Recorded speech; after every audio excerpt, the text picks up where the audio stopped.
Менин досторум намаз окубайт, окушпайт дейт. Бирок баарынын үйү бизнес унаалары бар.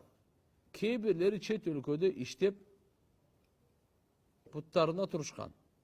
Анан мен ойлоно берем. Эмнеге мындай? Мен намаз окуймун алхамдулилля, бирок үй уна жок. Сура туура эмес болсо кечирим сураймын. Дух жана мотивация берип коесузбу. Чоң рахмат. Кимге Алла Таалам Кур'андын аятын берсе, же Кур'андын машаалла бардыгын берсе, анан ал башка бирөөгө берилген дүниөгө, охо, мага караганда тигиге көп берилиптир десе, Кур'анды кадырлабаганга барабар.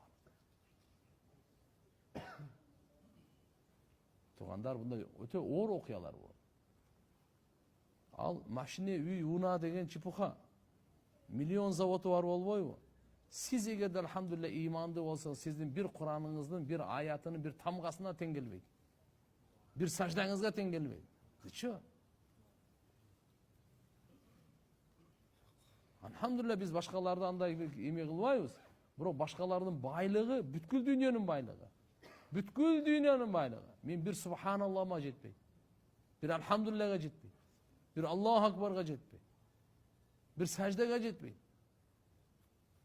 Дүние эмне? Эгерде дүние ошончолук болсо, пайгамбар саллаллаху алейхи ва салламга берет эле. Пайгамбар жашаса кандай болгон эле? Кайсы машине, кайсы уна, кайсы үй кандай болгон? Адамзаттын мырзасы, адамзаттын эң улуусу, бактылуусу кандай болгон? Ошон үчүн иншалла биз сыпатты алдыга жылайлы. Ибадатта, адамгерчиликте калган рызык Алла Таала берет ал. Ар бир нерсесин сурагы бар өзүнө жараша. Андай кылып, мисалы, досторуңуз, туугандарыңыз, машина үй айдап, о дерсе, аларга суктана турган шилекейди куя турган нерсе эмес ал.